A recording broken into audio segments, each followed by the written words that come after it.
Ya, kita ke informasi pertama. Pemirsa, Presiden Prabowo Subianto secara resmi melakukan pertemuan bilateral dengan Presiden Brasil Luiz Inácio Lula da Silva di Istana Planalto, Brasilia. Ya, dalam pertemuan bilateral ini Indonesia dan Brasil sepakat untuk memperkuat kemitraan strategis di bidang perekonomian dan perdagangan. Kedatangan Presiden Prabowo disambut upacara kenegaraan. Usai penyambutan resmi, Presiden Prabowo dan Presiden Lula da Silva saling mengenalkan masing-masing menteri yang mendampingi. Pada pertemuan kali ini, kedua pemimpin negara sepakat untuk memperkuat hubungan diplomatik yang telah dijalin sejak 2008, kerjasama strategis dan memperluas mitra perdagangan antara Indonesia dan Brasil. Secara spesifik, Indonesia dan Brasil sepakat untuk meningkatkan kerjasama perluasan pasar ekspor di tengah pemberlakuan tarif resiprokal 32% dari Donald Trump. Presiden Prabowo dan Presiden Lula da Silva melihat potensi besar untuk diversifikasi dan perluasan perdagangan kedua negara ini. Berdasarkan catatan perdagangan, pada 2024, nilai perdagangan bilateral antara Brasil dan Indonesia mencapai 6,34 miliar dolar Amerika atau setara dengan 103,5 triliun rupiah. Sementara total ekspor Brasil ke Indonesia tercatat mencapai 4,46 miliar dolar Amerika Serikat, sedangkan impor mencapai 1,87 miliar dolar Amerika Serikat atau setara dengan 30,2 triliun rupiah. To increase the real cooperation between Brazil and Indonesia. Many times we sign agreements of partnership and then it remains a written document.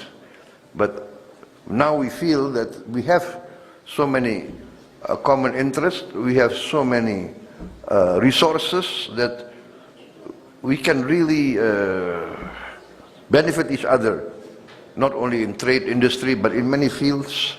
Field of agriculture, Brazil is at the cutting edge. You are giving good example with your use of biofuels and your innovations in the field of agriculture, your productivity, which will really benefit Indonesia if we... Pemirsa, proses negosiasi tarif resiprokal 32% masih berlangsung hingga hari ini di Washington DC. Berdasarkan laporan awal proses negosiasi, Indonesia sepakat untuk memborong gandum dan minyak Amerika Serikat. Menteri Koordinator Bidang Perekonomian Erlangga Hartarto berserta tim negosiasi masih dalam proses negosiasi kebijakan penerapan tarif resiprokal 32% oleh Presiden Donald Trump. Dalam negosiasi yang berlangsung di Washington DC tersebut, dilaporkan bahwa Indonesia telah menaikkan kesepakatan impor produk dari Amerika Serikat. Produk energi hingga biji-bijian menjadi barang utama yang akan dibeli Indonesia sebagai tawaran ke pemerintah Amerika Serikat untuk menurunkan tarif impor.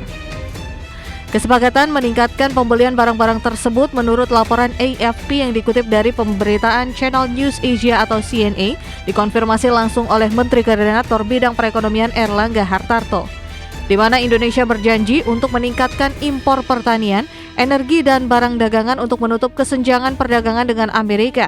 Bahkan telah dicapai kesepakatan senilai 1,25 miliar dolar Amerika atau sekitar 20,1 triliun rupiah untuk membeli lebih banyak gandum Amerika. Pemerintah sendiri cukup optimis upaya negosiasi dan diskusi bisa menghasilkan administrasi kesepakatan dengan Trump untuk menurunkan tarif.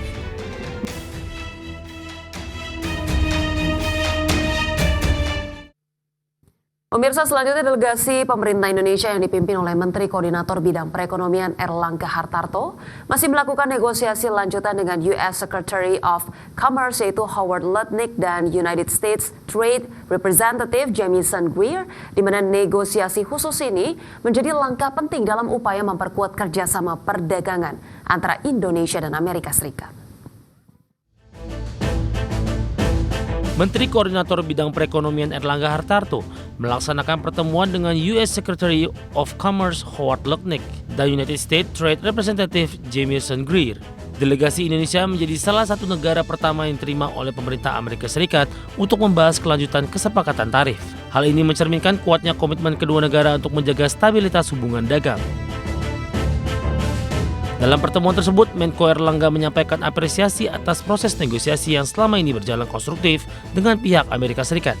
Perundingan mencakup isu tarif, hambatan non-tarif, ekonomi digital, keamanan ekonomi, serta kerjasama komersial dan investasi.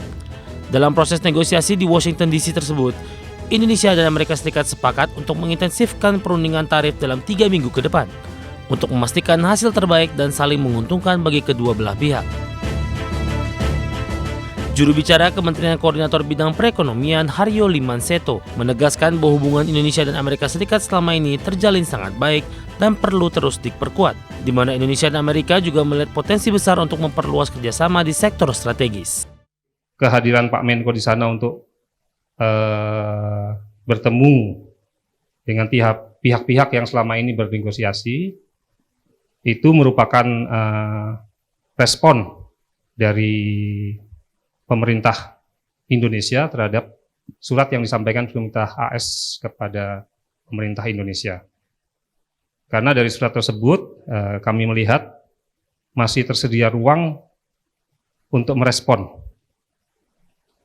Dan dijadwalkan juga baru dimulai tanggal 1 Agustus. Jadi pemerintah Indonesia dalam hal ini akan mengoptimalkan kesempatan yang tersedia demi kepentingan nasional ke depan.